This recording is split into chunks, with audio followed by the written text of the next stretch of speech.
ഞാൻ ചില ന്യൂസുകളൊക്കെ കാണുമ്പോൾ ഞാൻ അങ്ങനെ ആലോചിക്കും, നമ്മളൊക്കെ എത്രയോ ഭാഗ്യവന്മാരാണ് ഈ കേരളത്തിൽ ജനിച്ചതുകൊണ്ട്. ഞങ്ങളുടെ നാട്ടിൽ ഇന്നേ വരെ മതത്തെ പറ്റിയോ അല്ലെങ്കിൽ ജാതിയെ പറ്റിയോ സംസാരിച്ചിട്ടില്ല. ഇത്രയും കാലമായിട്ട് ഞങ്ങൾ അമ്പലത്തിന് പൂരത്തിന് പോകും, പള്ളിപ്പെരുന്നാൾക്ക് പോകും. അവിടെ കിട്ടുന്ന ഓരോ മിഠായികൾ, അവിടെ കിട്ടുന്ന സാധനങ്ങളൊക്കെ ഞാൻ വീട്ടിലേക്ക് കൊണ്ടുപോകും.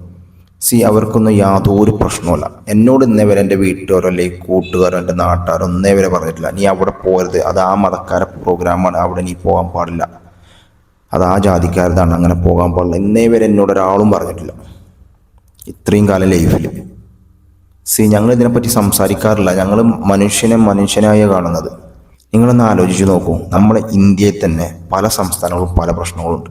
ഞാൻ ഇപ്പോഴത്തെ കണ്ടൊരു ന്യൂസാണ്. അതായത് ഒരു സംസ്ഥാനത്തെ മുഖ്യമന്ത്രി പൊതുവേദിയിൽ വന്ന് വിളിച്ചു പറയാണ്, അടുത്ത ഇലക്ഷനിൽ എന്നെ ജയിപ്പിച്ച് വിട്ടാൽ, അതായത് അവിടെ എല്ലാ പള്ളികളിലെ ബാങ്കുകളൊക്കെ അയാൾ സ്റ്റോപ്പ് ചെയ്യുന്നു. വേറൊരാൾ പറയാണ്, ഞാൻ ഇന്ന മതക്കാർക്ക് വേണ്ടി മാത്രമേ പണിയെടുക്കുള്ളൂ, അല്ല ഇന്ന മതക്കാർക്ക് വേണ്ടി മാത്രമേ ഇനി ഭരിക്കുള്ളൂ എന്ന്.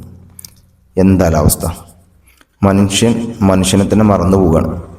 ജാതി മതം നോക്കിയിട്ടാണ് ഇപ്പം എന്ത് ചെയ്യണത്, സംസാരിക്കുന്നത്.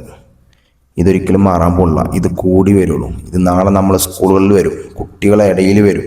ഇന്ന മതക്കാർ ഇന്ന സൈഡിലിരിക്കുക, ഇന്ന മതക്കാർ ഇന്ന സൈഡിലിരിക്കുക എന്ന് പറഞ്ഞൊരവസ്ഥ വരും. നിങ്ങളൊന്ന് തിങ്ക് ചെയ്ത് നോക്കൂ, എന്തിനാണ് ഇതൊക്കെ, എന്തിൻ്റെ അടിസ്ഥാനത്തിലാണ്? അങ്ങനെയൊക്കെ നോക്കുമ്പോൾ നമ്മൾ എത്രയോ ഭാഗ്യന്മാരാണ് ഈ കേരളത്തിൽ ജനിച്ചതുകൊണ്ട്.